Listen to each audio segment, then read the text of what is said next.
everyone, and welcome to this episode of Serpente Sundays. I am Lori with Behavior Education at Spirit Keeper Equine Sanctuary. Today is Sunday, October 11th, 2020, and in today's episode, we are going to discuss instinct and learning and how each of these things affect behavior.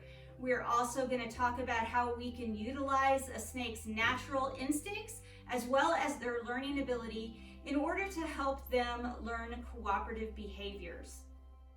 With Behavior Education at Spirit Keeper Equine Sanctuary, and in this short video presentation, we are going to talk about behavior and specifically how instinct or learning affects behavior.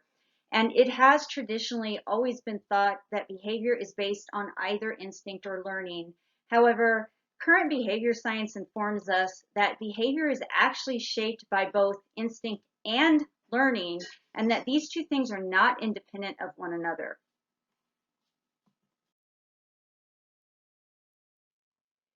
In the Encyclopedia of the Sciences of Learning, which is something that is put out by Springer Science Publications, and Springer is one of the online sources that you can go to if you're looking up scientific peer-reviewed publications, there is a particular section in there that's authored by Michael Domjan that really does a good job of giving us a historical perspective on instinct and learning.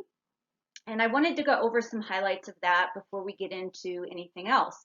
Instinct and learning have often been presented in biology and behavior as two things that are versus each other. So you might hear, is this behavior due to instinct or learning? And a similar argument is heard in specifically biology when you hear people discuss if something is due to genetics or environment. Well, instinct has traditionally been represented as something that's innate, something that is genetically pre-programmed, mechanisms that emerge without special environmental input. And learning historically has been referred to as something that are aspects of behavior and cognition that are the result of experience and training. And training, as I've talked about in other videos, is really just guided learning. So these distinctions have come under serious theoretical and empirical challenge as of late, and they're no longer considered valid. So in other words, it's not considered instinct or learning that shapes behavior. We now know that instinct and learning both have a place in shaping behaviors, and even innate behaviors are shaped by experience and prior learning, and I'll talk a little bit about that. Let's talk a little bit about what innate behaviors are, and then we'll move on with the information on this slide. Innate behaviors are those behaviors that are hardwired or that organisms are just born with. Those are things that we're just born automatically knowing how to do. And in precocial species like snakes, who are born or hatched and then don't have any parental care afterwards, and they get no guidance or help from conspecifics once they're hatched or born, they're called precocial. It means they can just go out into the world and they have the ability to feed and find shelter and other resources and live with no help. Well, even though feeding behavior in snakes is an innate behavior and it's instinctual, recent research informs us that innate behaviors, which historically have been known as instinctual, and you may have heard some of these behaviors termed fixed action patterns in the past, or more recently modal action patterns, have an operant component to them. So the following are just a few examples of how these innate feeding behaviors in snakes can be modified through learning, which is something that happens through experience as the snakes feed more often and as they grow larger and older. And here's some key points from just a few papers that I picked out. Feeding experience with actual prey is important to develop adequate handling behavior. And the two important words here are experience and develop. So yes, the snakes are born with the ability to feed, capture prey, and eat it. However, through experience, they are able to develop better handling and prey acquisition skills as they grow and as time goes on. This was from a study done on young rat snakes. The next point, prey type affects the predatory behavior and prey handling techniques of snakes, was from a study done on bull snakes. And so they discovered that the way the bull snakes handled prey and the way that they went after the prey depended on what type of prey they were going after and eating. And then prey size and prior prey handling experience affected capture position, prey handling method, time to subdue prey, condition of the prey when it was ingested, direction that it was ingested, and duration of ingestion. This is from a paper on prey handling behaviors in corn snakes. And so these corn snakes learned through experience how to handle different prey sizes in these different manners. And so again, while the ability to capture prey and eat it is innate, they're born with it, through experience, they learn how to do this behavior more efficiently. And so thereby there's an operant component to a behavior that's always thought to be instinctual. This last point, snakes are obligate predatory organisms that consume prey whole. And despite their precocious nature, snakes must develop effective feeding skills. And that was a study that was done on a behavioral repertoire from different hatchling snakes. And so they become more skillful at prey handling and prey capture, and they modify the way that they handle the prey based on prey size, prey type, and prior learning experience. In the previous examples, efficiency of predatory behavior, the efficiency of how prey was acquired, and the efficiency of how prey was handled all improved as the snakes learned from their past experiences. So this means that yes, snakes and some other species may be precocial. They are able to acquire, handle, and ingest prey from the time they are hatched or born. However, they become more skillful at this task as time goes on because they are able to adapt their behavior based on prior experiences, which is the same thing as learning. As always, I encourage you to please read through these papers yourself. And again, this is just a sampling of the papers that are available out there, not just about prey handling behaviors in snakes, but also about instinctual behavior versus learning and how we know now that these two things interact together to produce behaviors. Reptiles, especially snakes, are commonly associated with behavior driven by instinct alone. However, as I've already discussed, their behavior is not a result of instinct alone. It's very commonly thought that behaviors that we see in snakes are just instinctual, that they don't have any ability to learn and that they don't have the ability to experience any kind of higher cognition, and that's just false. I want to remind you that behavior science and the principles of learning apply to all species, and that snakes and other reptiles share the same basic vertebrate brain plan as all other vertebrates. So here are two papers that are examples of very detailed information about reptile brain structure, including that of snakes. And it details how they have the same basic brain plan as other vertebrates. This includes the same or homologous structures as mammals and neurochemicals such as dopamine.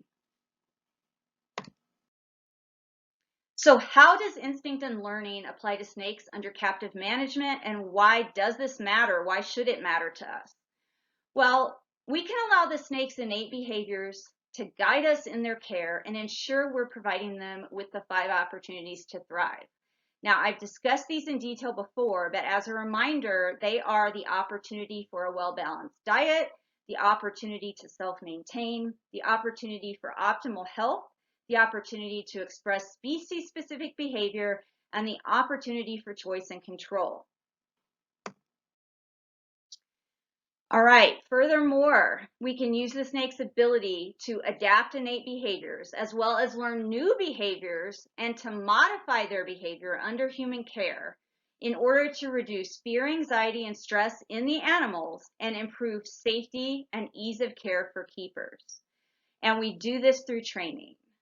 So we do this by helping snakes learn cooperative care behaviors. And some examples of these are voluntary shifting, stationing on a scale, and long duration holds. There are numerous examples that I could go through and so many more possibilities, but these are 3 simple ones that I am able to show you with some of my own snakes. So as examples, we're going to look at how we can take an ambush predator and teach them how to forage and how to voluntarily shift to a station or a scale, as well as how to do some longer duration hold behaviors. So how do we get from this picture on the left, which is of a Bredl's python in a classic ambush position. This is a sit and wait predator. They get in this ambush posture and they sit and wait for prey to run underneath them and move around so that they can strike out and grab them. How do we get from that to this picture on the right, which is the same species of snake doing a foraging exercise? This snake has voluntarily shifted out of his enclosure. He's following a scent trail to locate prey items in some of these puzzle feeders and boxes, and then has to problem solve and learn how to get to the prey item and then eat it without the prey item moving. How do we get from one to the other? Well, that's through training. Here are a couple of other examples. Again, how do we get from this classic ambush predator posture and ambush sit and wait predator behavior to this behavior on the right, which is a Morelia Bredli who has voluntarily shifted out of her enclosure and not only stationed on the scale, but stationed on the scale in a particular position so that her whole body is on the scale for weighing. Well, we get this through training. So through associative learning, operant conditioning, positive reinforcement training, prepotent responses can be overridden and replaced with seeking behavior and problem-solving behaviors. This opens the door for us to guide the learner to voluntarily participate in their own care. Why is that important? Because anytime an organism is voluntarily doing anything, as opposed to being forced, it's going to reduce fear, anxiety, and distress, and it's going to increase the safety of the handler, the veterinarian, or whoever's working with that animal. In these pictures, these are just some examples of some of the behaviors that my snakes have learned to do. There is a bull snake at the top doing a foraging exercise, a Bredl's python on the left, voluntarily shifting from his primary enclosure into a temporary holding tub. There is a gray-banded king snake on the bottom that's doing a foraging exercise, hunting for her meal, and then having to problem solve to figure out how to get to it in whichever container that it's in. And then on the bottom right, this is a picture of a jungle carpet python that has been taught to follow a target, and we use that behavior to get her to voluntarily shift out of her enclosure onto a station or into a temporary holding tub. Now we're going to look at some video of actual examples of training sessions, and I will narrate these. I just want to let you know that all of the previous photos, as well as the following videos, are original content filmed by me and of animals that are in my care, custody, and control. This is Vedra doing a simple targeting exercise within her enclosure. She's actually the first snake that I ever trained, and she's a very experienced targeter. She will target out of her enclosure into a temporary holding bin, or out of her enclosure onto a station, or anywhere within her enclosure. And this was just a simple review session for her.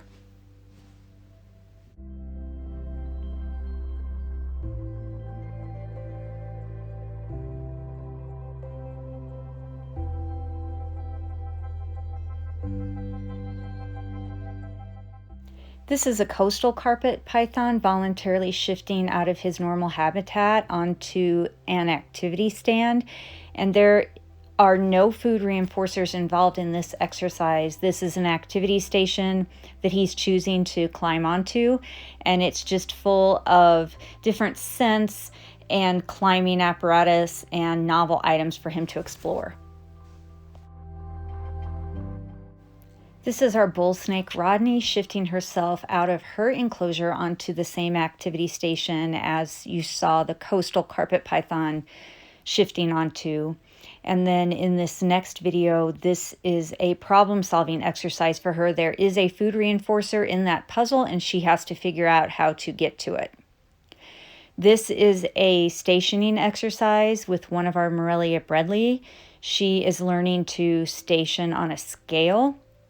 So she not only has to shift out of her enclosure, but position herself in a certain way on the scale so that her whole body fits on it for weighing.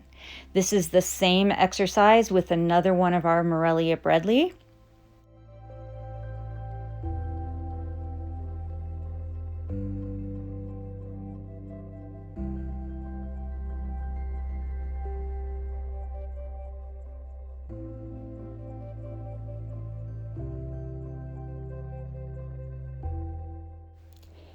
These training sessions show me introducing longer duration holds with these snakes.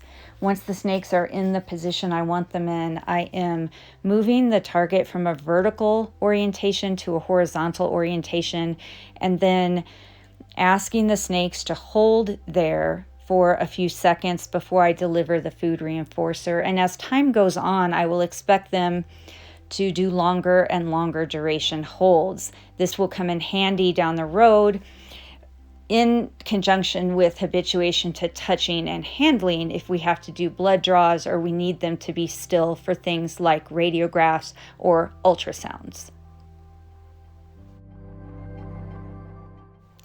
The snakes are also learning to generalize the behavior of shifting out onto the scale, to shifting out onto activity stations and shifting out onto platforms and other objects.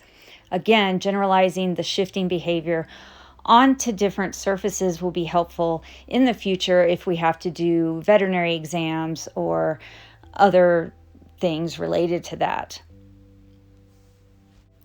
The snakes are obviously also demonstrating the ability to delay gratification, to stifle those prepotent behaviors, to defy their instinct to immediately strike at and acquire the prey item as they learn to do these longer duration holds.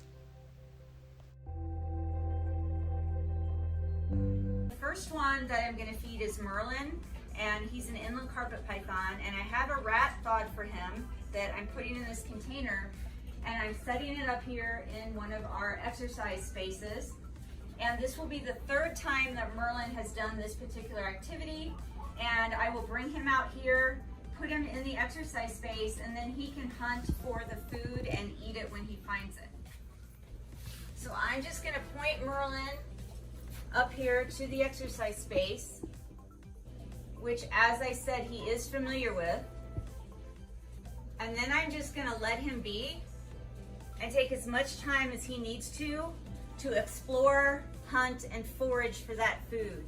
But once he catches that scent of the rodent, you see a sudden change in his behavior where he goes from general exploration to actually honing in on the smell of the rodent, following the scent trail, and locating the prey item and then eating it. And it's taken a little bit to teach him to take the prey item out of a dish. I've noticed with most of the Morelia spilota that I work with, they find the food quickly, but then sometimes they'll bypass it and they won't even eat it unless I move it.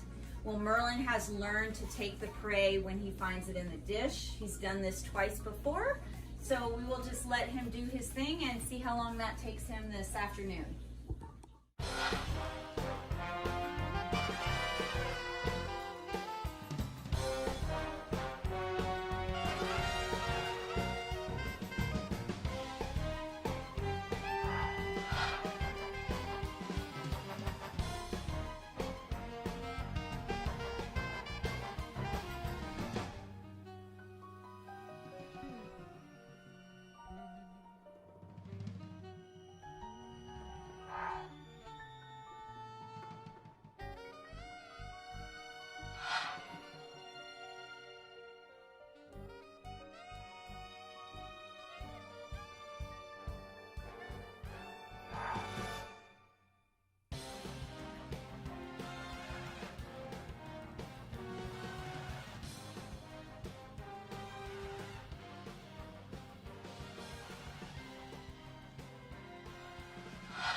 Everybody, thank you so much for watching. I hope that you found that not only educational, but enjoyable as well. If you have any questions or you want to discuss things further, feel free to email me at behavioreducationllc@gmail.com, or you can contact me via my website at behavioreducation.org. I hope that you learned some information that might be able to help you have a smoother relationship with your snake or other animal. And until next time, always remember to be kind and love your animals.